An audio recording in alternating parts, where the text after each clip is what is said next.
Mancherial MLA Premsagar రావు జీవితమంతా అవినీతిమయమేనని మాజీ MLA Diwakar రావు ఆరోపించారు.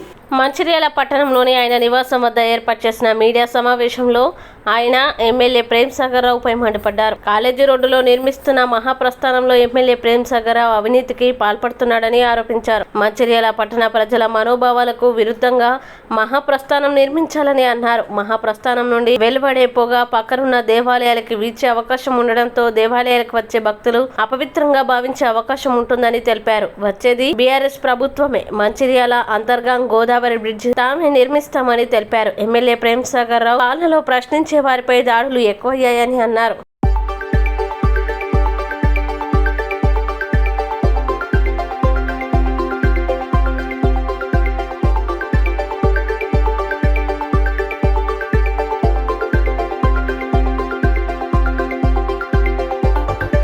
ముఖ్యమంత్రి గారి మీటింగ్లో మరి స్థానిక ఎమ్మెల్యే ప్రేమ్సాగర్ రావు మాట్లాడుతూ చాలా గొప్పలు చెప్పాడు. మహాప్రస్థానం విషయంలో చాలా గొప్పలు చెప్పాడు. దాని మంచిర్యాల ప్రజల అభిప్రాయం మేరకు దాదాపు మూడేళ్ల క్రితం ఒక మహాప్రస్థానం కట్టాలి అనే ఆలోచనలో ప్రజలు వచ్చినప్పుడు పోయి నీళ్ళ కడుతున్న మాట ఈయనే మాట్లాడింది. ఏది ప్రేమ్సాగర్ రావు మాట్లాడారు. ఈరోజు కట్టేది ఎక్కడ? భూదాన భూమి 707, 708 రెండు కలిసి దాదాపు 26 ఎకరాల 25 గుంటల భూమి. అది మొత్తం ఆ భూమి అంతా. అంటే దివాకర్ రావు కట్టిన కాడ కట్టద్దు, దివాకర్ పేరు రావద్దని ఆలోచించే వ్యక్తి ఇలా కట్టేది భూదాన భూమి మేంగాపన్న భూమిలో కడుతుంది. కట్టే ప్రాంతానికి 100% వ్యతిరేకము. ఇలా ప్రజలు మాకు చెప్తున్నారు.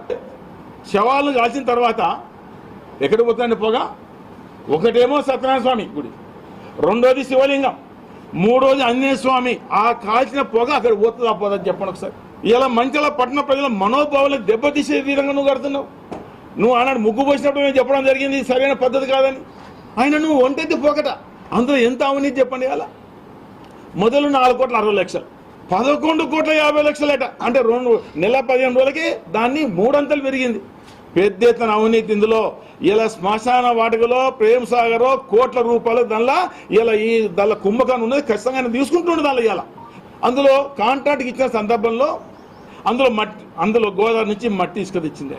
2,000 పైపులు అందులో మట్టి పోసి దాదాపు 1 కోటి పైన బిల్లు తీసుకోవడానికి ప్రయత్నం చేసింది ఆయన. బిల్లు ఆయన కోసం అది కూడా కాంట్రాక్ట్ సంబంధం లేదు. ఇది కాదని చెప్పండి. ఇది కాదని శివాలయం ఉందని చెప్పండి. ఎవరి కోసం అది? రేపు ఖచ్చితంగా మళ్ళీ బీఆర్ఎస్ ప్రభుత్వం వచ్చిన తర్వాత మొదటి బ్రిడ్జి మంచిర్యాలతో అంతరం బ్రిడ్జి ఖచ్చితంగా కట్టే కార్యక్రమం అక్కడి ఉంటుంది.